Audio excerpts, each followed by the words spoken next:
अब एक क्वेश्चन और आता है एग्जाम में कि फिजिकल लेयर पर कौन सी डिवाइसेस काम कर रही हैं।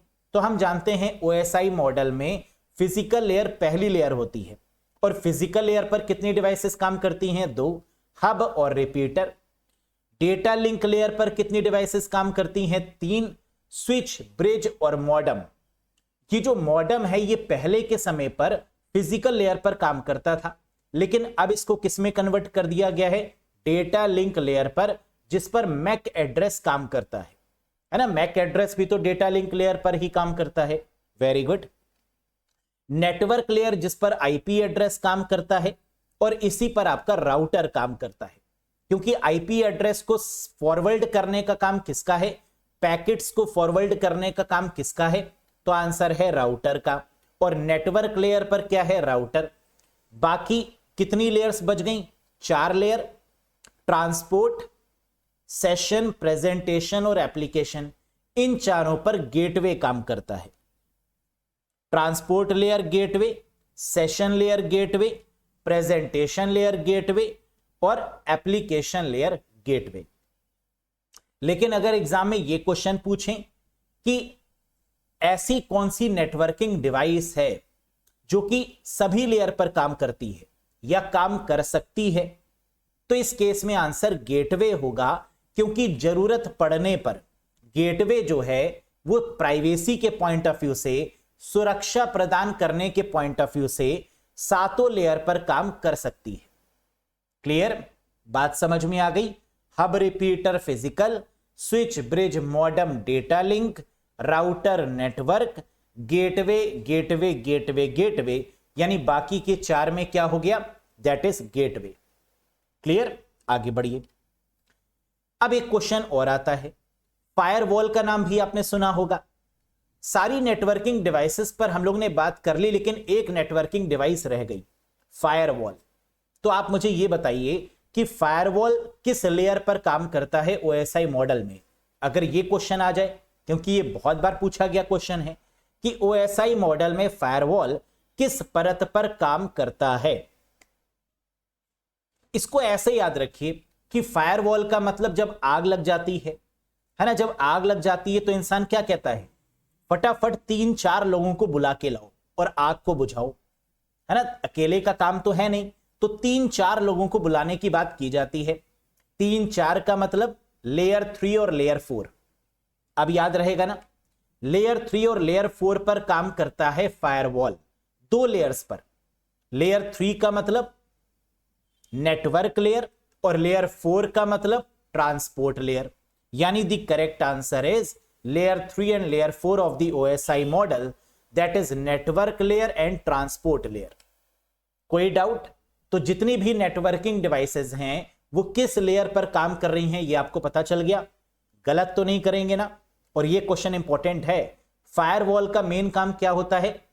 सिक्योरिटी प्रोवाइड करना, अनऑथराइज्ड एक्सेस से एक तरीके से रोकना। फायरवॉल का मतलब आग की दीवार, है ना, ये अनऑथराइज्ड एक्सेस से रोकने का काम करती है। ये अटैक से बचाने का काम करती है ना। जो वायरस अटैक होते हैं, जो अलग अलग तरीके के अटैक होते हैं, उनसे बचाने का काम करती है, दैट इज फायरवॉल। हार्डवेयर और सॉफ्टवेयर का कॉम्बिनेशन होती है firewall. Yes, very good. Next, आज के सेशन का पहला क्वेश्चन ये रहा, what name is given to a program in execution in terms of operating system. Operating system के संदर्भ में किसी प्रोग्राम को निष्पादन हेतु क्या नाम दिया जाता है? बताओ जरा क्या होगा इसका आंसर। हम जानते हैं प्रोग्राम इन एग्जीक्यूशन, प्रोग्राम को निष्पादन का मतलब क्या होगा? प्रोसेस होगा, यानी इसका करेक्ट आंसर क्या है? प्रोसेस है। ऑपरेटिंग सिस्टम में प्रोग्राम और प्रोसेस में क्या डिफरेंस होता है? आइए समझाते हैं। मान लेते हैं कि आपके मोबाइल में बहुत सारी एप्लीकेशन इंस्टॉल हैं, है ना। बहुत सारी एप्लीकेशन है अलग अलग तरीके की, फेसबुक है, इंस्टाग्राम है, एक्स है, ट्विटर जिसको आप बोलते हैं, है ना, व्हाट्सएप है, बहुत सारी तमाम तरीके की हैं। जब उन एप्लीकेशन को आप इंस्टॉल कर देते हैं तो वो क्या है? प्रोग्राम। लेकिन जब उन एप्लीकेशन पर आप क्लिक करके ओपन करते हैं तो वो बन जाता है प्रोसेस। समझ में आ गई बात? यूट्यूब वाली ऐप है ना आपके मोबाइल में, जो एप्लीकेशन आपके मोबाइल या कंप्यूटर में है वो कहलाती है प्रोग्राम, लेकिन जब आप उस पर क्लिक करते हैं तो वो बन जाता है program in execution, that is called process. Clear है? अब प्रोसेस से ऑपरेटिंग सिस्टम में क्वेश्चन आता है क्या कि प्रोसेस लाइफ साइकिल क्या होती है, यानी जो प्रोसेस होता है वो कैसे अपने आप को एग्जीक्यूट करता है, कैसे ओपन होता है। तो याद रखिएगा कि प्रोसेस लाइफ साइकिल की जब बात होगी एग्जाम में, तब इसमें 5 स्टेजेस होती है। कितने स्टेप होते हैं, कितने चरण होते हैं? तो आंसर है 5। कौन कौन से? NRRWT। कैसे याद रखेंगे? NRRWT मतलब पहला स्टेज है न्यू स्टेज, दूसरा स्टेज है रनिंग स्टेज, रेडी स्टेज है ना, second is the ready, third is the running, fourth is the waiting stage, W for waiting और blocked, and T for the termination, T for the terminate या termination. यानी PLC process life cycle को कितनी stages में दोस्तों बांटा गया? Answer है 5। न्यू, R का मतलब रेडी, R का मतलब रनिंग, फिर W का मतलब वेटिंग स्टेज या वेट, या T का मतलब टर्मिनेटिंग या टर्मिनेट। कितने हो गए टोटल? 5। अब इनका मतलब क्या है जरा समझ लो। न्यू का मतलब जब कोई प्रोसेस, जब कोई सॉफ्टवेयर हार्ड डिस्क में होता है, जब आप क्लिक नहीं करते उस पर, जब आप उसको इंस्टॉल करते हैं तो वो न्यू है। जब आपने उसको क्लिक किया तो वो हार्ड डिस्क से कहां पर आ गया? रैम में। ये हो गया आपका रेडी स्टेट। जब आपने क्लिक कर दिया तो वो एग्जीक्यूट हो गया, ओपन हो गया, और ओपन होने का मतलब वो कहां पर आ चुका है? रैम में, जिसको रेडी स्टेट बोलते हैं। रनिंग का मतलब अब वो एग्जीक्यूट होना शुरू हो चुका है, अब वो सीपीयू के अंदर चला गया, that is called running stage.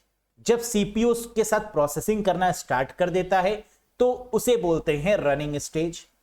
Waiting का मतलब होता है ब्लॉक करना। कोई भी प्रोसेस ब्लॉक कब होता है?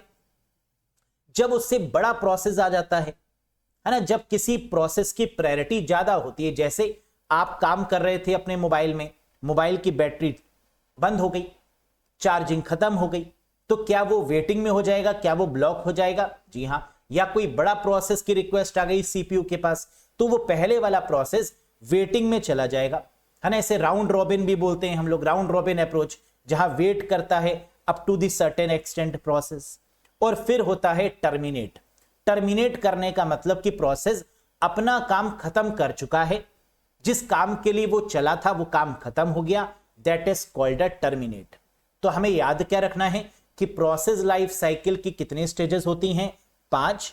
NRRWT, new, ready, running, waiting और टर्मिनेट।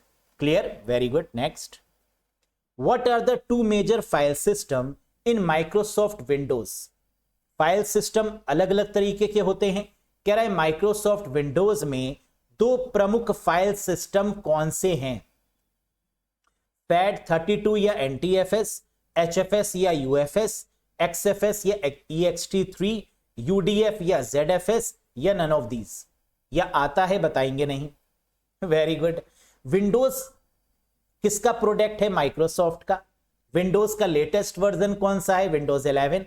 और विंडोज काम करता है 2 फाइल सिस्टम पे, एक FAT32 और एक NTFS। मतलब कितना, क्या इसका सही आंसर होगा? फर्स्ट वन, FAT32 और NTFS। फैट का मतलब होता है फाइल एलोकेशन टेबल, और NTFS का मतलब होता है new technology file system. Windows के जितने भी लेटेस्ट वाले वर्जन है ना, वो सब किसका यूज करते हैं? NTFS का। विंडोज NT से लेकर आगे वाले वर्जन, और पुराने वाले वर्जन यूज करते हैं फैट का, यानी फाइल एलोकेशन टेबल का। समझ में आ गई बात? Very good. Next, which file system is commonly used in Windows operating system? कह रहे विंडोज ऑपरेटिंग सिस्टम में आमतौर पर किस फाइल सिस्टम का प्रयोग होता है? क्या यह क्वेश्चन कुछ ना कुछ वैसे ही है जैसे पहले वाला था? जी हां। और हमने देखा विंडोज कितने फाइल सिस्टम पे काम करता है? 2, फैट और NTFS पर। यहां पर ऑप्शन में क्या गिवन है? क्या फैट 32 कहीं गिवन है? नहीं। क्या NTFS गिवन है? हां। So the correct answer is NTFS। इसका मतलब कि ऑप्शन बदल सकते हैं एग्जाम में, लेकिन क्या कॉन्सेप्ट बदलेगा? जी नहीं, है ना। आंसर या तो फैट 32 होगा या NTFS होगा विंडोज ऑपरेटिंग सिस्टम के केस में। Very good. Next, dash is an algorithm developed by Google to rank web pages in search engine result. Dash search engine परिणामों में वेब पेजों को रैंक करने के लिए गूगल द्वारा विकसित एक एल्गोरिथम है। एल्गोरिथम का मतलब क्या होता है ना। पहले तो ये समझो, क्योंकि artificial intelligence, machine learning, deep learning, इन सब में एल्गोरिथम होगा ही होगा। एल्गोरिथम का मतलब होता है step by step of process of doing something. किसी काम को करने का step by step process algorithm कहलाता है। जैसे अगर मैंने कहा कि आपको एक चाय बनानी है ना, तो उसकी एल्गोरिथम लिखिए, तो आप कैसे लिखेंगे? स्टेप 1, सबसे पहला स्टेप क्या होगा कि आप कोई फ्राई पैन लेंगे जिसमें आपको वो चाय बनानी है, स्टेप 1, है ना, पिक अ फ्राई पैन। दूसरा, अब आपको फ्राई पैन को कहां रखना है? गैस के ऊपर, तो put that fry pan over the gas, gas पे रख दिया, दूसरा स्टेप। तीसरा स्टेप, अब उसमें आप पानी डालेंगे, पोर दी वाटर, है ना, फिर आपने गैस ऑन कर दी, ओपन दी गैस। इस तरीके से स्टेप होगा ना, इसी को बोलते हैं algorithm, the step by step process of doing anything. Algorithm के बाद बनाया जाता है सॉफ्टवेयर में फ्लो चार्ट, है ना, जो कि ग्राफिकल रिप्रेजेंटेशन होता है उसी चीज का, उसको ग्राफिकल मेथड में बोलते हैं। तो Google to rank web pages, किस एल्गोरिथम का गूगल यूज करता है रैंक करने के लिए वेब पेजेस को? आप लोग देखते हैं जब आप गूगल पर कुछ भी सर्च करते हैं, कुछ चीजें पहले पेज पर आती हैं, कुछ दूसरे पेज पर आती हैं, कुछ तीसरे पेज पर आती हैं। ये गूगल के एल्गोरिथम डिसाइड करती है कि किस कंटेंट को कौन सी रैंक देनी है, और इस एल्गोरिथम को बोलते हैं पेज रैंक। मजेदार बात यह है कि यहां पर जितनी भी एल्गोरिथम आपके सामने हैं वो सब गूगल की ही एल्गोरिथम है, लेकिन अलग अलग काम के लिए इस्तेमाल हो रही हैं। रैंक ब्रेन गूगल की है, पांडा गूगल की है, पेंगुइन गूगल की है, हमिंग बर्ड गूगल की है, लेकिन रैंक करने के लिए वेब पेजेस को जो एल्गोरिथम है उसका नाम क्या है? Page rank. Clear? Very very important one. ये क्वेश्चन उल्टा भी पूछते हैं कि पेज रैंक का इस्तेमाल क्यों किया जाता है, तो आंसर है गूगल में वेब पेजेस को रैंक करने के लिए इस एल्गोरिथम का इस्तेमाल करते हैं। कर लेंगे ना दोनों तरीके से?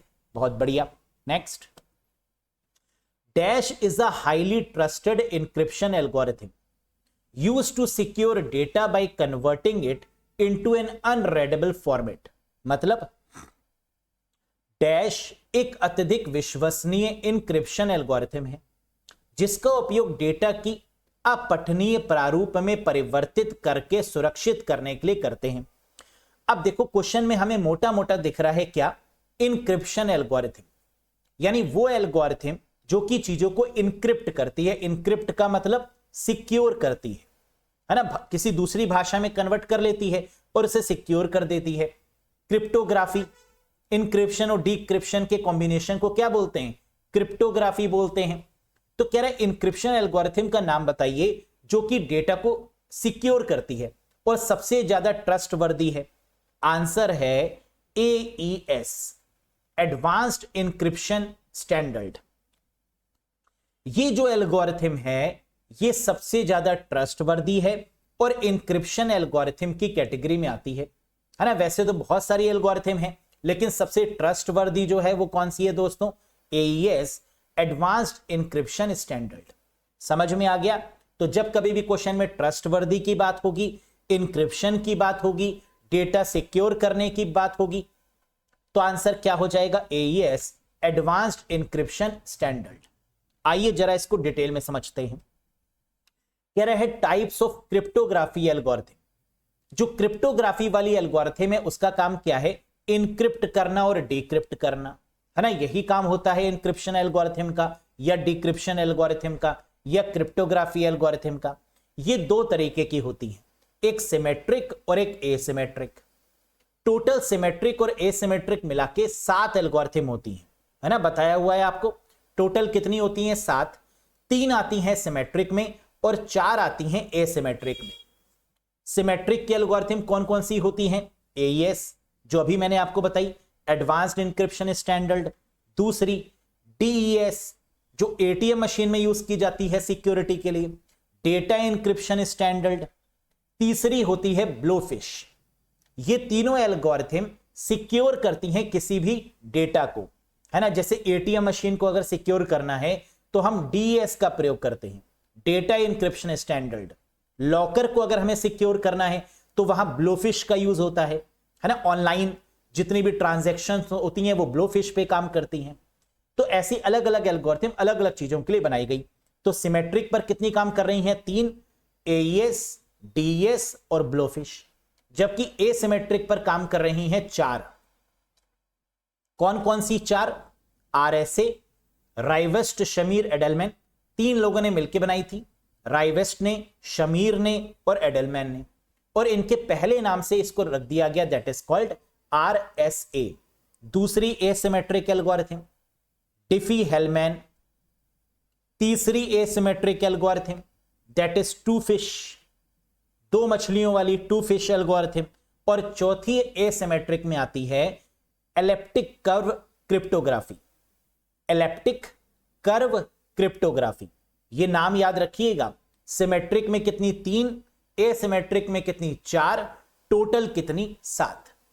एडवांस्ड इंक्रिप्शन स्टैंडर्ड सिमेट्रिक वाली, DES data encryption standard symmetric वाली, blowfish symmetric, RSA Rivest, Shamir, Adleman किसमें? एसिमेट्रिक में, Diffie Hellman asymmetric, twofish asymmetric और ईसीसी यानी एलिप्टिक कर्व क्रिप्टोग्राफी ये भी एसिमेट्रिक होती है। क्लियर है? नेक्स्ट देखिए question number 6। Dash is a wireless network device that act as a portal for devices to connect to a local area network. Very very important question, ये तो आएगा ही आएगा। क्या है ये क्वेश्चन? डैश एक वायरलेस नेटवर्क डिवाइस है, यानी ये एक ऐसी डिवाइस है जो वाईफाई नेटवर्क पर काम करती है, वायरलेस है, जो डिवाइसों के स्थानीय क्षेत्र नेटवर्क से कनेक्ट करने के लिए एक पोर्टल के रूप में कार्य करती है। कह रहे इसका इस्तेमाल एज अ पोर्टल किया जाता है। कौन सी है ये? Router, modem, switch, access point या रिपीटर। आप लोग ने कंपनीज, अगर किसी कंपनी में आप काम करते हो या कोई कंपनी पे आप गए हो तो आपने देखा होगा कि उसके सीलिंग में, यानी जो ऊपर बना होता है ना, वहां पर एक एक्सेस पॉइंट लगा होता है, एक एपी लगाई जाती है जो वाईफाई के तौर पर डिवाइसेस से कनेक्ट होती है ना, और नेटवर्क प्रोवाइड करती है ऑफिसेज में या बिल्डिंग्स में। तो that is called access point यानी एपी। देखो है ना, ऊपर जो सीलिंग होती है वहां पर इसको लगा दिया जाता है और वहां से ये वाईफाई के तौर पर नेटवर्क प्रोवाइड करती है, that is called access point. तो जब कभी भी क्वेश्चन में वायरलेस नेटवर्क डिवाइस की बात हो रही हो, पोर्टल फॉर डिवाइसेस की बात हो रही हो, लोकल एरिया नेटवर्क कनेक्ट करने की बात हो रही हो, तो आंसर क्या होगा? That is access point. समझ में आ गई बात? Very good. Next, what is the primary purpose of a message digest in cryptography. Cryptography में संदेश डाइजेस्ट का प्राथमिक उद्देश्य क्या है? मैसेज डाइजेस्ट प्रीवियस ईयर के यूपी SSC में जो हाल ही में पेपर हुए हैं उनमें बहुत बार क्वेश्चन पूछा गया, लगभग सभी में पूछा गया है मैसेज डाइजेस्ट से। क्या होता है ये मैसेज डाइजेस्ट? बताइए। क्रिप्टोग्राफी में मैसेज डाइजेस्ट का इस्तेमाल क्यों किया जाता है? एक चीज तो आपको पता होगी, सिक्योरिटी के लिए होगा, है ना, क्योंकि क्रिप्टोग्राफी का मतलब ही है सिक्योर करना। लेकिन मैसेज डाइजेस्ट क्या करता है? इसका काम होता है to create a fixed size hash that verify data integrity. यानी मैसेज डाइजेस्ट का एक बहुत बढ़िया काम है कि डेटा की इंटीग्रिटी को बना के रखना। ये फिक्स साइज का हैश होता है जो वेरीफाई करता है डेटा की इंटीग्रिटी को। समझ में नहीं आया ना? सही सही बताइए। नहीं आया? Very good. क्यों नहीं आया? क्योंकि मैंने समझाया ही नहीं, है ना। अभी तो मैंने इसका आंसर पढ़ दिया, अब मैं समझाने लगा हूं। अब सुनिए क्या होता है। Message digest. मान लीजिए कि जीमेल पर आपने एक अकाउंट बनाया है ना, बनाते हैं ना जीमेल पे अकाउंट बनाने के लिए आपने क्या किया, यूजर नेम पासवर्ड ये सेट किया। अब आपने जो पासवर्ड रखा, क्या वो पासवर्ड जीमेल को पता है? तो आप कहेंगे हां सर, जीमेल को तो पता ही होगा, क्योंकि जो हमने पासवर्ड बनाया वो जीमेल के अकाउंट में बनाया, तो जीमेल को तो पता ही होगा। या फेसबुक में आपने जो पासवर्ड बनाया, क्या वो फेसबुक को पता है? क्या आपने जो इंस्टाग्राम में पासवर्ड बनाया, क्या वो इंस्टाग्राम को पता है? नहीं पता है। क्यों? क्योंकि जब आप पासवर्ड बनाते हैं, बनाने के बाद उसमें ऑटोमेटिक हैश जुड़ जाता है। हैश का मतलब कोई भी नंबर अपनी तरफ से सर्वर जोड़ देता है और उसके बाद उसको सेव कर देता है। क्यों? ताकि वो जो पासवर्ड है जो आपने बनाया वो किसी को भी पता ना चले, ना तो सर्वर को ना उस कंपनी को, बस आपको पता हो। अब आप कहेंगे सर अगर मैं ही भूल गया फिर क्या होगा? फिर कुछ नहीं होगा, फिर आपके पास एक फॉरगेट पासवर्ड का ऑप्शन होता है। वहां पर जब आप अपनी डिटेल्स एंटर करते हैं तो आपको नया पासवर्ड बनाने के लिए आ जाता है ना। याद करो, फॉरगेट पासवर्ड पर कभी भी आपको पुराना वाला पासवर्ड नहीं मिलता, हमेशा नया पासवर्ड बनाने के लिए कहा जाता है ना। 2 बार आप लिखते हैं फिर पासवर्ड सेट हो जाता है, आपके मेल पर आ जाता है, ऐसी तो होता है, ओटीपी के द्वारा होता है। तो इसे बोलते हैं हैश, और इस पूरे प्रोसेस को बोलते हैं मैसेज डाइजेस्ट, कि आपका मैसेज हजम हो गया। हजम होने का मतलब कि किसी को पता ही नहीं कि आपने जो पासवर्ड बनाया वो क्या है, बस आपको पता है तब तक जब तक आपकी मेमोरी में है। लेकिन अगर आप भूल गए तो फिर वहां पे फॉरगेट पासवर्ड करके कुछ ऑप्शंस आपको देगा कि मोबाइल नंबर एंटर करो, ईमेल आईडी एंटर करो, है ना, ओटीपी आएगा, वहां पर आपको पासवर्ड बनाने को दिया जाएगा, फिर आप मुस्कुराते हुए बना लेंगे। ऐसे ही होता है ना। ये है मैसेज डाइजेस्ट। अब समझो क्या है ये। तो क्रिप्टोग्राफी में संदेश डाइजेस्ट क्या है दोस्तों? क्रिप्टोग्राफी में मैसेज डाइजेस्ट एक फिक्स्ड साइज का निश्चित आकार का आउटपुट होता है, जो कि आपके पासवर्ड के साथ में जोड़ दिया जाता है ना। एक फिक्स साइज का क्या बनाया जाता है? आउटपुट। हैश फंक्शन को लागू करके आउटपुट प्राप्त किया जाता है, बिल्कुल सही। जो हमने इनपुट दिया पासवर्ड का, उसके साथ में कोई एक हैश फंक्शन जुड़ जाता है। वो क्या जुड़ता है ना, आबरा का डाबरा टाइप कुछ भी जुड़ जाता है, और एक पासवर्ड टाइप का सेव हो जाता है किसी अलग भाषा में, है ना, जिसको रीड कर पाना पॉसिबल नहीं होता। इसका मुख्य उद्देश्य यह सुनिश्चित करना होता है कि डेटा को ट्रांसमिशन के दौरान बदला नहीं गया है, यानी डेटा की इंटीग्रिटी बनी रहे, है ना। क्या आपने उस पासवर्ड को बदला? नहीं, आपने पासवर्ड के साथ में कुछ हैश मिला दिया और वो इनक्रिप्ट हो गया, यानी सिक्योर हो गया। वो बदला नहीं, वो सिक्योर हो गया। तो कह रहा है इसका मुख्य उद्देश्य क्या है? डेटा के ट्रांसमिशन के दौरान उसको बदला ना जाए, बल्कि उसमें कुछ नमक डाल दिया जाए, है ना, उसको तीखा बना दिया जाए, कुछ बढ़िया बना दिया जाए, ताकि कोई भी उसको समझ ना पाए। उसकी इंटीग्रिटी यानी अखंडता बनी रहे, that is called message digest. Example के तौर पर देख लो, ओरिजिनल डाटा कोई पासवर्ड था, ये आपने लिखा, उसके आगे जुड़ गया हैश फंक्शन अपने आप से कुछ भी, और फिर वो बन गया हैश वैल्यू, जिसे डाइजेस्ट बोला गया। देखो कुछ इस प्रकार की वैल्यू बन गई। आपने पासवर्ड दिया था, मान लीजिए पासवर्ड 123, ये आपने गर्लफ्रेंड का नाम, है ना, ऐसे ही होता है ना, ये एक्स के नाम से भी पासवर्ड रख दिया जाता है, ये गलती मत करो, है ना। कोई मांग लेता है, किसी वाई ने अगर मांग लिया ना पासवर्ड, तो एक्स तो गई, वाई भी चली जाएगी। यस, तो हैश वैल्यू और डाइजेस्ट कुछ इस तरीके से दिखाई देगा, जो कि सर्वर में जाके सेव हो जाएगा। अब इसका इंसान क्या करेगा? क्या इससे ओपन हो जाएगा वो फेसबुक, इंस्टाग्राम, एक्स? नहीं होगा, है ना, क्योंकि इसके साथ में हैश फंक्शन जुड़ गया, इसलिए ये हो गया पूरे तरीके से सिक्योर। तो पासवर्ड सिर्फ आप ही को पता है और किसी को पता नहीं है। समझ में आ गई बात? Next, what is the main purpose of virtual memory in a computer system? Computer system में वर्चुअल मेमोरी का मुख्य उद्देश्य क्या है? वर्चुअल मेमोरी का मतलब आभासी मेमोरी। आभासी मेमोरी का मतलब जो कि रैम की ताकत को बढ़ा दे, that is called virtual memory. और किससे उधार मांग ले स्पेस? रैम दौड़ी दौड़ी जाती है हार्ड डिस्क के पास, और हार्ड डिस्क से कहती है भाई मुझे थोड़ी सी स्पेस उधार दे दो क्योंकि मेरे पास स्पेस कम है। हार्ड डिस्क कहता है बहना ले लो, है ना, वो स्पेस दे देता है। और इस प्रोसेस को क्या बोल देते हैं दोस्तों? Virtual memory.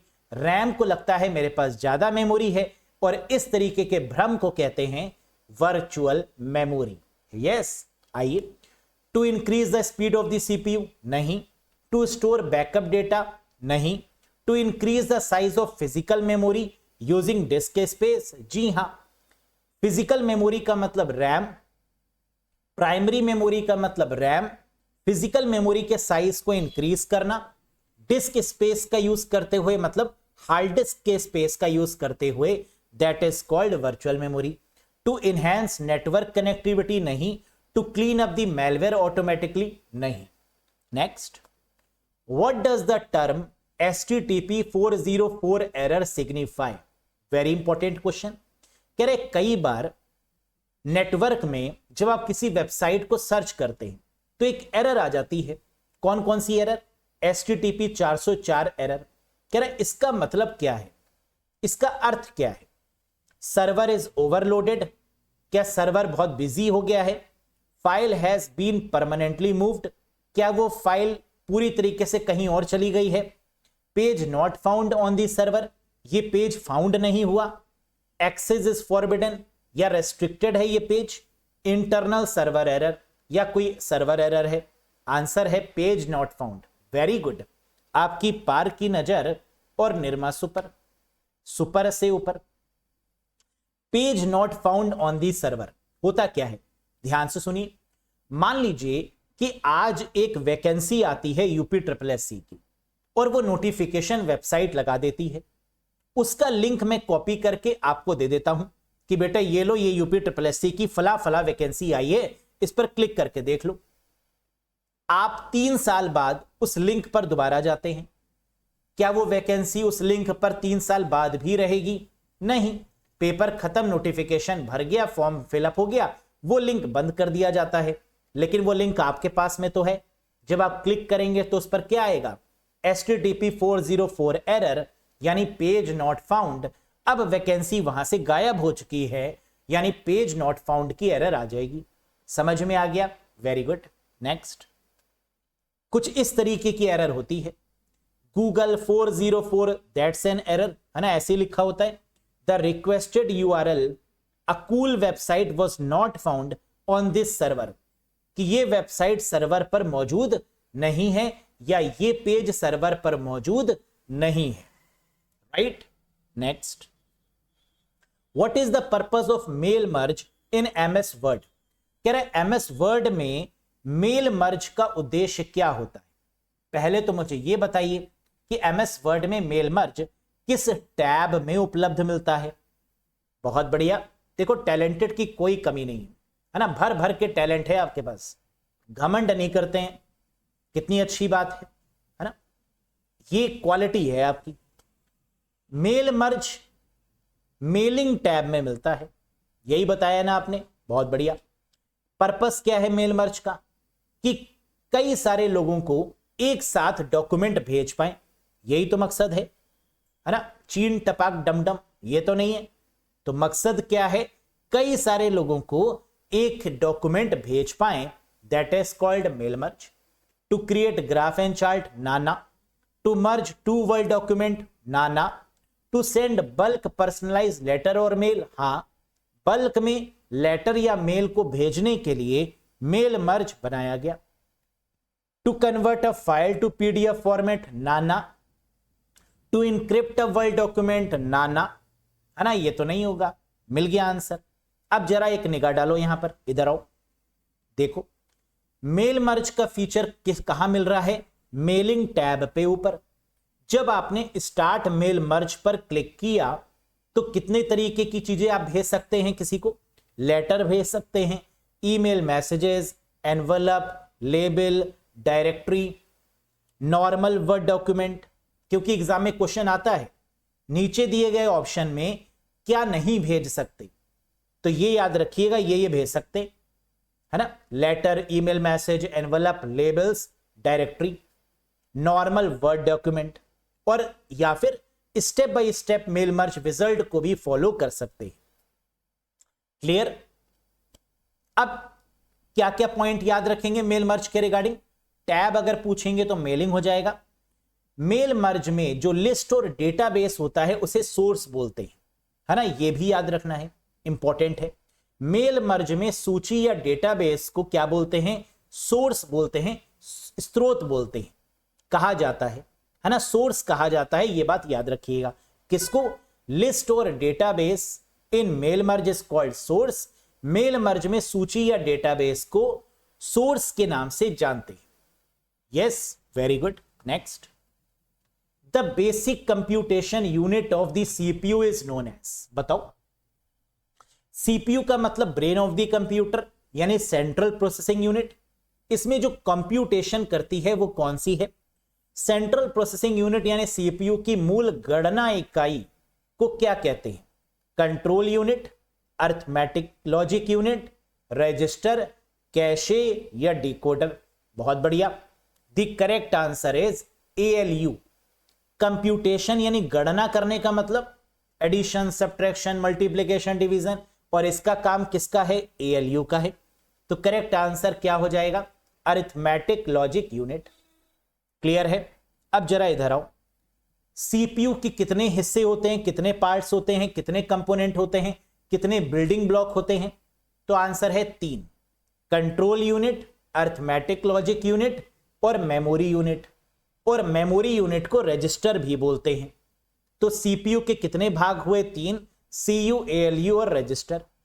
इन तीनों में क्या डिफरेंस है ये भी जान लो। सीयू का मेन काम क्या होता है? एक्ट एज अ ब्रेन, ये दिमाग के तौर पर काम करता है, बिल्कुल, क्योंकि सीपीयू का पार्ट है।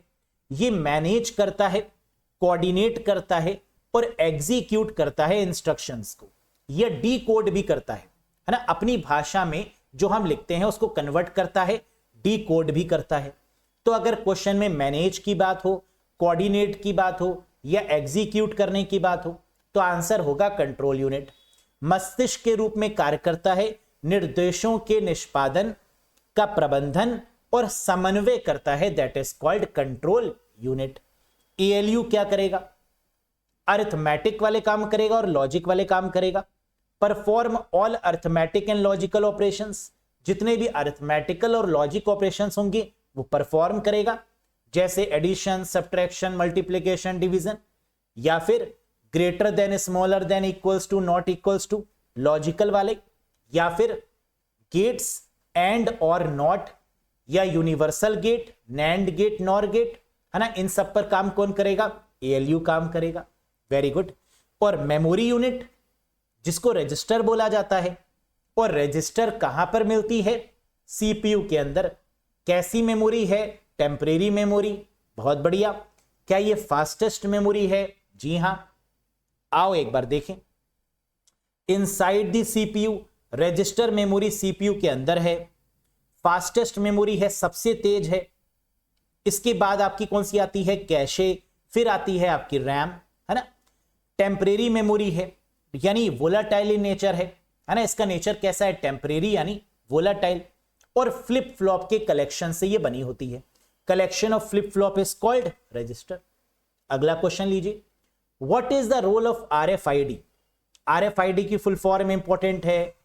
In IoT system, radio frequency identification, है ना। कारों में आप लोग ने देखा होगा टैग्स लगे होते हैं आगे, है ना, जिसको स्कैन किया जाता है, तो वही आरएफआईडी है। ये आपने कई बार मॉल्स में देखा होगा, देखा है ना मॉल्स में, कि जब हर एक प्रोडक्ट पर आरएफआईडी टैग लगा दिया जाता है, जिससे कि अगर आप उसको ऐसे खिसकाने की कोशिश करेंगे तो अलार्म बज जाएगा, है ना। फिर वो वहां खड़ा हुआ जो बॉडीगार्ड होगा वो पूछेगा, इधर आओ, क्या लेके जा रहे हो, रखो, है ना। पकड़ लेता है with the help of what? RFID.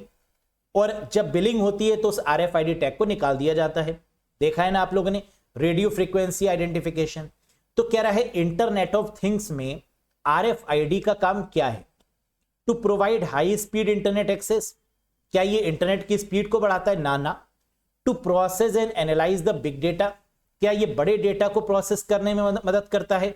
नहीं, वहां तो हडूप का यूज किया जाता है ना। To identify and crack object using radio waves. क्या ये आइडेंटिफाई करता है, पहचानता है, या ट्रैक करता है, यानी ट्रैक रिकॉर्ड रखता है अपने पास ऑब्जेक्ट्स का रेडियो वेव्स का यूज करते हुए? हां, बिल्कुल सही है ना। आरएफआईडी का मेन काम तो यही है कि वो ट्रैक करे, वो मॉनिटर करे, वो आइडेंटिफाई करे कहां पर क्या है। जैसे आपने कई जानवरों में भी देखा होगा, है ना, गाय भैंसों के कान में लगा देते हैं आरएफआईडी टैग कि अगर वो कहीं जाए तो हम उसको देख पाए। कई बार सांप की बॉडी में भी लगा देते हैं आरएफआईडी टैग, है ना। जैसे आपने नेशनल ज्योग्राफिक चैनल में देखा होगा कि सांप ऐसे ऐसे जा रहा है ना, फिर वो क्या कर रहा है, तो वो कैसे दिखाते हैं आरएफआईडी। ऐसा तो नहीं है कि उसमें कोई कैमरा लगा दिया, है ना, कोई पर्सन उसको इतना क्लोज से जूम करके देख रहा है। कई बार टाइगर्स में भी लगा दिया जाता है, वहां पर पेड़ों में लगा दिए जाते हैं ताकि उनकी मूवमेंट्स पता चले, क्योंकि कोई आदमी खड़े होके शेर की फोटोग्राफी तो करेगा नहीं, है ना, उसके साथ सेल्फी तो खिंचवाएगा नहीं कि आ जाओ मुझे खा डालो, मुझे मार डालो, है ना, ऐसा तो है नहीं। तो वहां पर आरएफआईडी टैग ही काम करते हैं जो रेडियो वेव्स पर काम करते हैं और मॉनिटर और ट्रैक करते हैं एक्टिविटीज को। क्लियर है? Very good. To display sensor data in real time नहीं। To protect IoT device from virus, बिल्कुल नहीं। Next, which of the following is a type of machine learning algorithm. निम्नलिखित में से कौन सा मशीन लर्निंग एल्गोरिथम का एक प्रकार है? मशीन लर्निंग एल्गोरिथम, आप जानते हैं मशीन लर्निंग जो है वो सुपरविजन पे काम करती है। सुपरविजन हो गया, अनसुपरविजन हो गया, सेमी सुपरविजन हो गया, है ना, या फिर रिकर्सिव पर काम करती है। कई बार अलग अलग तरीके से डेटा पर काम करती है। लेबल्ड डेटा होगा, अनलेबल्ड डेटा होगा, लेबल्ड और अनलेबल्ड दोनों का कलेक्शन होगा, है ना, या फिर वो काम करेगी हमारी तरीके से। ये तो मशीन लर्निंग के टाइप्स हो गए। लेकिन जब हम एल्गोरिथम पर बात करते हैं तो सबसे बेस्ट एल्गोरिथम मशीन लर्निंग की कौन सी होती है? Linear regression. लीनियर रिग्रेशन का मतलब एक लाइन से चलते हैं। क्यों? क्योंकि हम रोबोट को सिखा रहे हैं कि तुम्हें काम करना कैसे है। मशीन लर्निंग का मतलब इंसान को सिखाना तो आसान है ना, मैं आपको सिखा रहा हूं, आप सीख जाएंगे। इसको कैसे समझाएं, मशीन को कैसे समझाएं, रोबोट को कैसे समझाएं, कैसे काम करना है। तो इसके लिए हमें एक लाइन से, एक सीक्वेंस से समझाना होगा। स्टेप बाय स्टेप सॉफ्टवेयर के फॉर्म में अपडेशंस करने होंगे। That is called linear regression. Clear है? जिसमें मीन, मीडियम, मोड इनका भी इस्तेमाल करते हैं हम लोग। Linear regression. Very good. Next, HTTPS यानी hyper text transfer protocol secure कौन सा port number? 443। Very good. HTTPS uses dash to encrypt normal HTTP request and responses। सामान्य HTTP अनुरोधों और प्रतिक्रियाओं को इनक्रिप्ट करने के लिए HTTPS डैश का उपयोग करता है। अब अगर आपने पढ़ा होगा तो आप जानते होंगे कि HTTPS जो है वो दो प्रोटोकॉल का इस्तेमाल करता है। कौन कौन सी? SSL सिक्योर्ड सॉकेट लेयर और TLS ट्रांसपोर्ट लेयर सिक्योरिटी।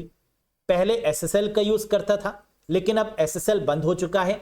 अब TLS का इस्तेमाल करता है, ट्रांसपोर्ट लेयर सिक्योरिटी का यूज करता है। क्या SSL गिवन है? ना बाबा ना। क्या TLS गिवन है? जी हां। Option number 3 is the correct answer. लगा दो। तो जब भी HTTPS की बात हो रही होगी, hyper text transfer protocol secure की बात हो रही होगी, तो यहां पर कितनी प्रोटोकॉल्स यूज होती हैं? इस पर्टिकुलर प्रोटोकॉल में दो, एक SSL सिक्योर्ड सॉकेट लेयर और दूसरी TLS यानी ट्रांसपोर्ट लेयर सिक्योरिटी। अगर बाय चांस दोनों मिल जाए, SSL और TLS, तो तब भी आंसर क्या होगा? TLS। क्यों? क्योंकि क्या अभी आजकल के टाइम पर SSL यूज हो रही है? नहीं, अब TLS का जमाना आ चुका है ना, और ज्यादा security, transport layer security. Next, dash is the type of a software program that control a hardware device. बताओ, डैश एक प्रकार का सॉफ्टवेयर प्रोग्राम है जो हार्डवेयर डिवाइस को नियंत्रित करता है। जल्दी से बताइए। फर्मवेयर, स्पाईवेयर, बूटिंग, रोम या ड्राइवर। हार्डवेयर को चलाने के लिए किसकी रिक्वायरमेंट है? सॉफ्टवेयर की। और कैसे सॉफ्टवेयर की? ड्राइवर की। यानी driver is a type of a software program that controls a hardware device. Hardware यानी आपका कार हो गई, कार को चलाने के लिए किसकी रिक्वायरमेंट है? इसके ड्राइवर की। वैसे ही कंप्यूटर के हार्डवेयर को चलाने के लिए किसकी रिक्वायरमेंट है? कंप्यूटर के ड्राइवर की। कंप्यूटर के ड्राइवर का मतलब जैसे अगर प्रिंटर है तो प्रिंटर का एक ड्राइवर होता है ना। अगर वेबकैम है तो वेबकैम के साथ में एक ड्राइवर मिलेगा जिससे वो चलेगा। स्कैनर है तो स्कैनर के साथ एक ड्राइवर होगा। तो हार्डवेयर को चलाने के लिए किसकी रिक्वायरमेंट होती है? ड्राइवर की। और ड्राइवर कैसे सॉफ्टवेयर होते हैं? सिस्टम सॉफ्टवेयर, है ना। Drivers comes under the category of a system software, जो कि मैंडेटरी होते हैं, कंपलसरी होते हैं हार्डवेयर को चलाने के लिए। Next, BIOS is a dash used to provide run time service for operating system and program. बताइए, ऑपरेटिंग सिस्टम और प्रोग्राम के लिए रन टाइम सेवाएं प्रदान करने के लिए बायोस का उपयोग डैश किया जाता है। हार्डवेयर, सॉफ्टवेयर, फर्मवेयर, नेटवर्किंग या डेटाबेस। बहुत बढ़िया। बायोस की जब भी बात होती है तो ये रोम से लिंक होता है ना, रीड ओनली मेमोरी से लिंक होता है। और बायोस का मतलब basic input output system. BIOS basically क्या है? ये एक ऐसा सिस्टम है, एक ऐसा सॉफ्टवेयर है जो कि फर्मवेयर की सर्विस को प्रोवाइड करता है, यानी बूटिंग में काम करता है बायोस, है ना। सिस्टम को बूट करने में, ऑन करने में काम करता है। रोम की हेल्प से ये काम कर पाता है। और इसमें जो प्रोग्राम्स रन करते हैं that is what we called firmware. Firmware का मतलब रोम में लिखे गए इंस्ट्रक्शंस को फर्मवेयर बोलते हैं। रोम में लिखे गए इंस्ट्रक्शंस का मतलब जब हम कंप्यूटर को बूट करते हैं, ऑन करते हैं, तो हमने कहीं ना कहीं इंस्ट्रक्शंस को लिखा होगा ना कि कंप्यूटर कैसे ऑन होगा। कंप्यूटर कहीं से तो उसको रीड करता है तभी वो ऑन करता है। तो उन इंस्ट्रक्शंस को हम लोग ने परमानेंट बेसिस पर रोम में लिख दिया है। और उन लिखे हुए इंस्ट्रक्शंस को क्या बोलते हैं? फर्मवेयर बोलते हैं, जो कि हार्डवेयर और सॉफ्टवेयर का कॉम्बिनेशन है। अब यहां से ये क्वेश्चन आता है कि हार्डवेयर और सॉफ्टवेयर के कॉम्बिनेशन को क्या बोलते हैं? तो आंसर होगा फर्मवेयर। या क्वेश्चन में पूछें कि फर्मवेयर क्या है? हार्डवेयर है, सॉफ्टवेयर है, बोथ ऑफ दीज है, नन ऑफ दीज है ना। इस तरीके से पूछें तो आंसर क्या होगा? बोथ ऑफ दीज, हार्डवेयर और सॉफ्टवेयर का कॉम्बिनेशन। आओ जरा पढ़ लेते हैं। पहला पॉइंट, हार्डवेयर और सॉफ्टवेयर के कॉम्बिनेशन को क्या बोलेंगे? फर्मवेयर। दूसरा पॉइंट, रोम में लिखे गए इंस्ट्रक्शंस को, रोम में लिखे गए निर्देशों को क्या बोलेंगे? Firmware. Instructions written in ROM are called firmware. ROM में लिखे गए निर्देशों को क्या बोलेंगे? फर्मवेयर बोलेंगे। इसे एम्बेडेड सॉफ्टवेयर भी बोलते हैं, है ना, क्योंकि एक बार अगर इसमें हमने लिख दिया फिर अपडेशंस बहुत मुश्किल से हो सकते हैं। तो that is what we called embedded, यानी इसमें संलग्न किए गए software, that is called firmware. इसे एम्बेडेड सॉफ्टवेयर भी कहा जाता है। इसका एग्जाम्पल क्या है? बायोस, है ना। अभी आपने देखा बायोस में ही तो था फर्मवेयर, तो एग्जाम्पल क्या हो गया है इसका? BIOS, basic input output system. Next, question number 17 बताइए। क्या dash is an extremely fast memory that act as a buffer between RAM and CPU. बहुत आसान, बहुत ही बढ़िया, बिल्कुल मक्खन, बिल्कुल हलवा। कह रहे डैश एक अत्यंत तेज मेमोरी प्रकार है जो रैम और सीपीयू के बीच बफर के रूप में काम करता है। कैशे मेमोरी, कैशे मेमोरी क्या फास्ट मेमोरी है? हां, सेकंड फास्ट मेमोरी, जो किसके बीच में है? रैम और सीपीयू के बीच में बफर के तरीके से काम करती है। वो है हमारी प्यारी राज दुलारी, दैट इज कैशे। यस, अब कैशे मेमोरी के बारे में कुछ छोटी छोटी मगर मोटी बातें। इधर आओ, ध्यान से देखो। कैशे मेमोरी सेकंड फास्टेस्ट है। क्यों? क्योंकि पहली फास्टेस्ट रजिस्टर है। बहुत बढ़िया।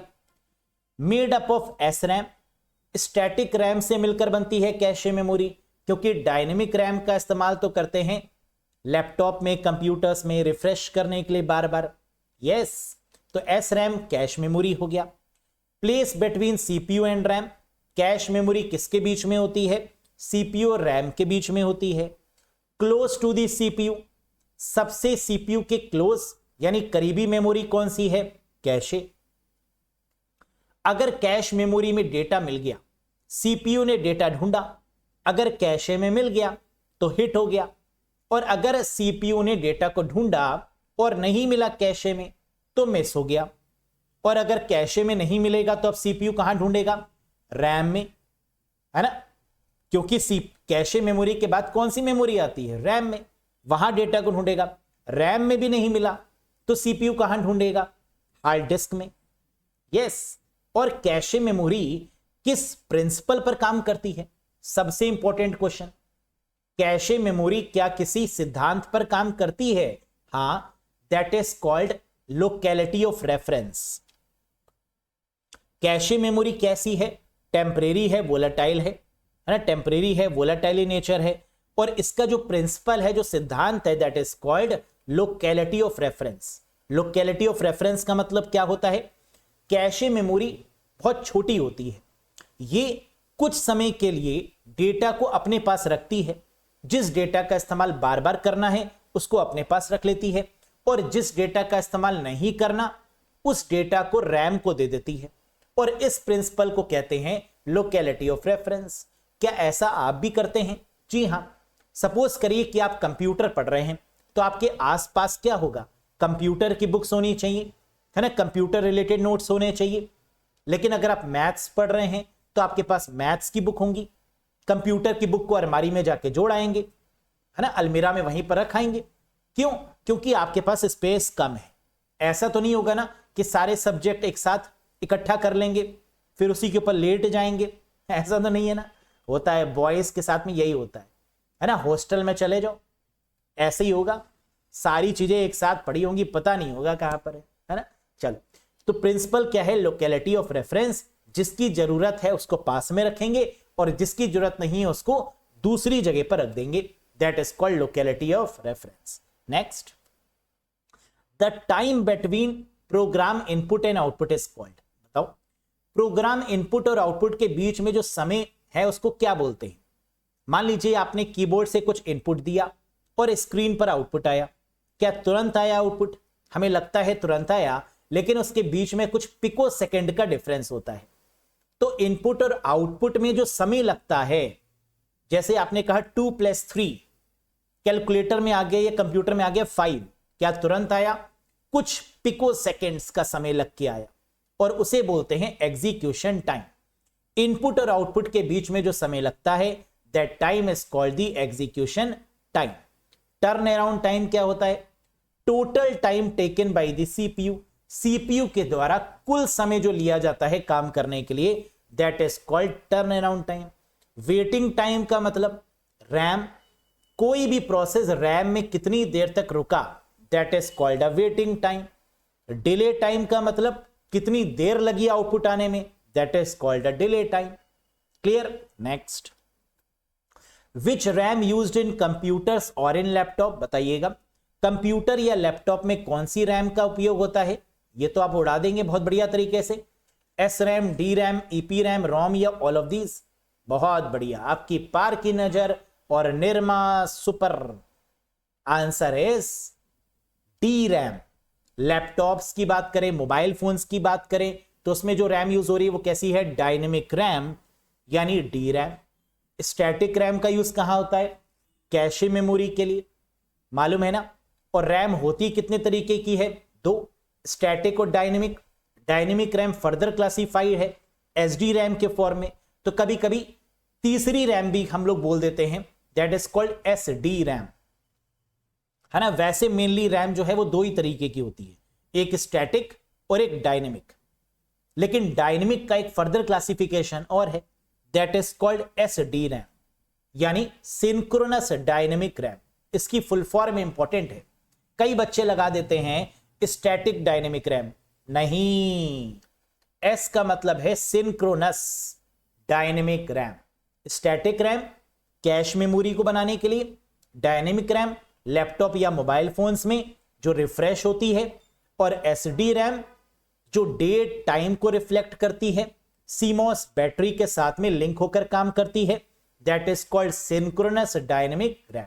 सिंक्रोनस का मतलब होता है समन्वय, है ना, जो सामंजस्य स्थापित करती है, एक तरीके का सिंक्रोनाइजेशन करती है, तालमेल बिठाती है ना। देखो हिंदी मेरी कितनी अच्छी है। तो that is what we called SD RAM. Clear है।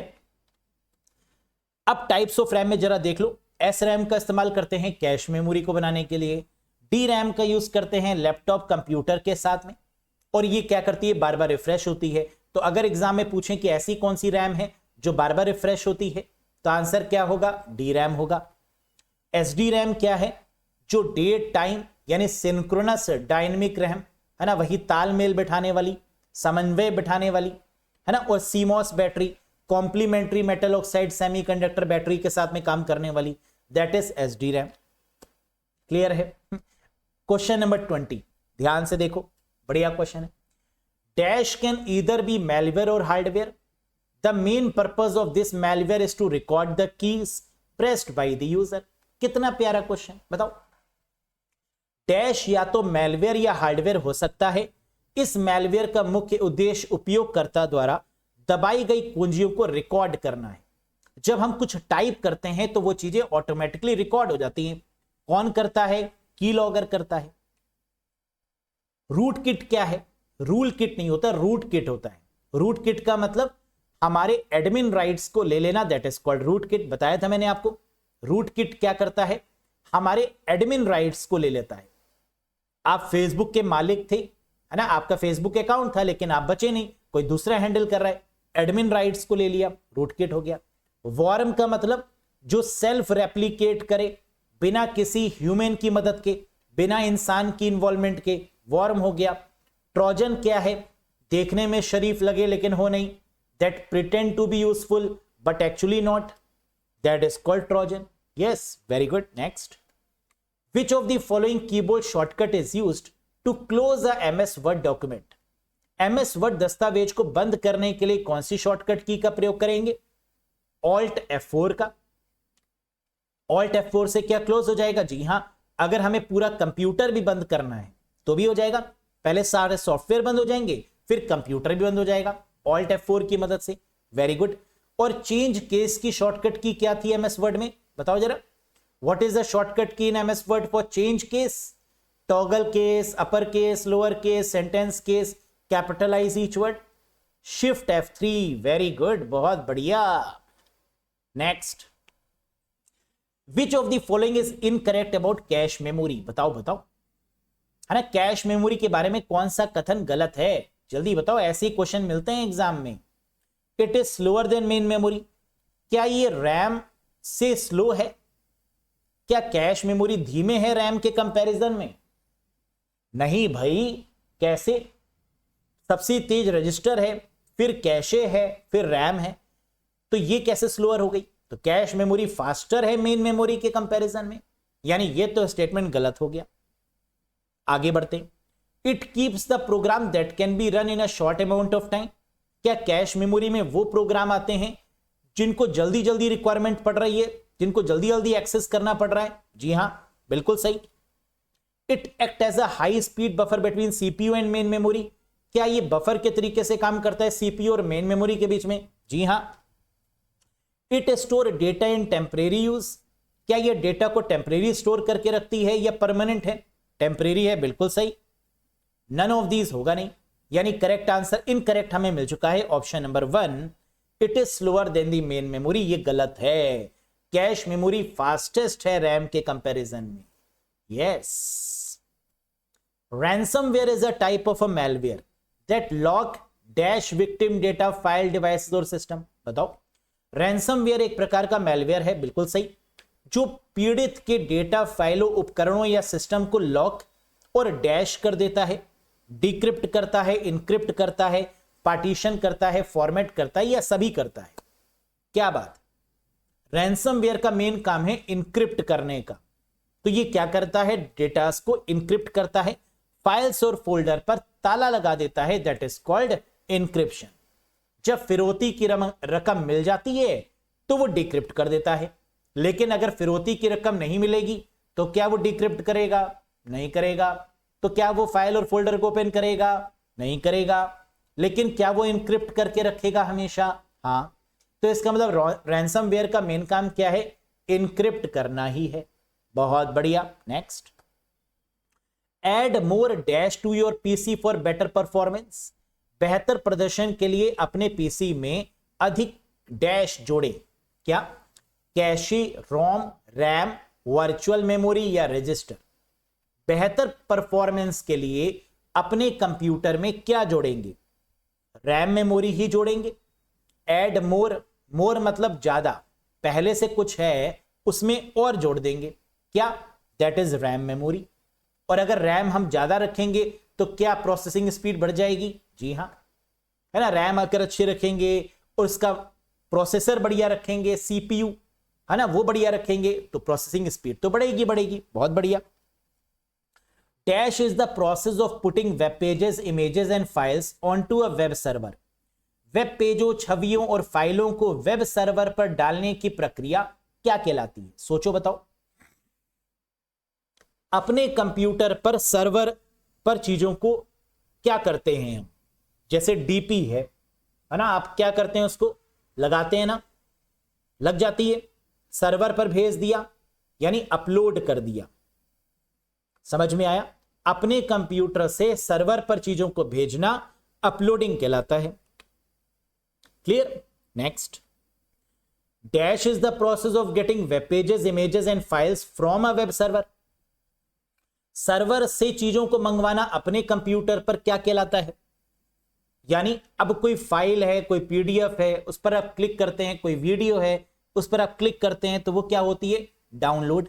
तो अपने कंप्यूटर पर आप क्या करते हैं? डाउनलोड। और दूसरे के कंप्यूटर पर भेजना मतलब अपलोड। समझ में आया? That is called downloading. Next, among these which is not antivirus software. इनमें से कौन सा एंटीवायरस सॉफ्टवेयर नहीं है? Code Red, McAfee, Bitdefender, Norton या मेलवेयरबाइट। कोडरेड है एंटीवायरस? नहीं, Code Red is not an antivirus. McAfee है, बिट डिफेंडर भी है, नॉर्टन भी है, मेलवेयरबाइट भी है, लेकिन कोडरेड नहीं है। क्यों? क्योंकि कोडरेड क्या है? वॉर्म का एक प्रकार है जो कि 15 जुलाई 2001 में इंटरनेट पर पाया गया। तो Code Red is a type of a क्या? Worm, write once read many, जो कब बना? 15 जुलाई 2001 को बनाया गया। That is called Code Red. Next, in data link layer. Data link layer का मतलब दूसरी लेयर की बात हो रही है, मैक एड्रेस वाले की बात हो रही है। In data link layer dash device has only 2 port and can handle many ports. Data link layer में डैश डिवाइस में केवल 2 पोर्ट होते हैं और डैश कई पोर्ट को संभाल सकता है। तो मुझे बता दो डेटा लिंक लेयर पर कितनी डिवाइसेस काम करती हैं? सर 3 डिवाइसेस आपने बताया था अभी थोड़ी देर पहले। कौन सी? स्विच, ब्रिज और मॉडेम। यहां पर क्या क्या दिख रहा है? क्या कहीं दिख रहा है ये तीनों डिवाइस? 3 तो कहीं पर नहीं है, 2 हैं। स्विच और ब्रिज मिल गया किसमें? ऑप्शन 5 में। लगा दो आंसर। वेरी गुड, है ना। That is what you called bridge, switch, bridge. Next, dash is used primarily for security purpose by blocking and allowing the traffic.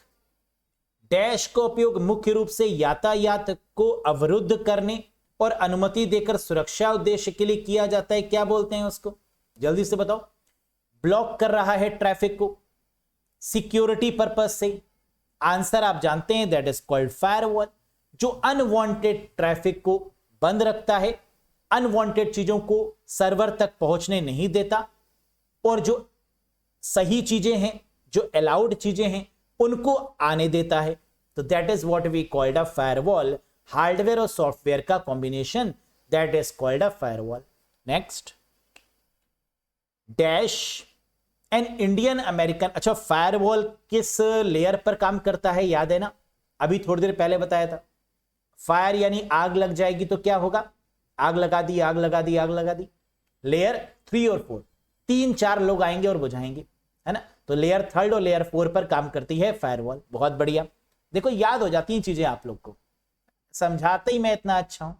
Very good Sachin sir, है ना। आप तो तारीफ करेंगे नहीं, मैं खुद ही कर लेता हूं। नेक्स्ट बताइए, dash an Indian American scientist hold the copyright for the term email and developed an inter-office mail system in 1978 at the age of only 14।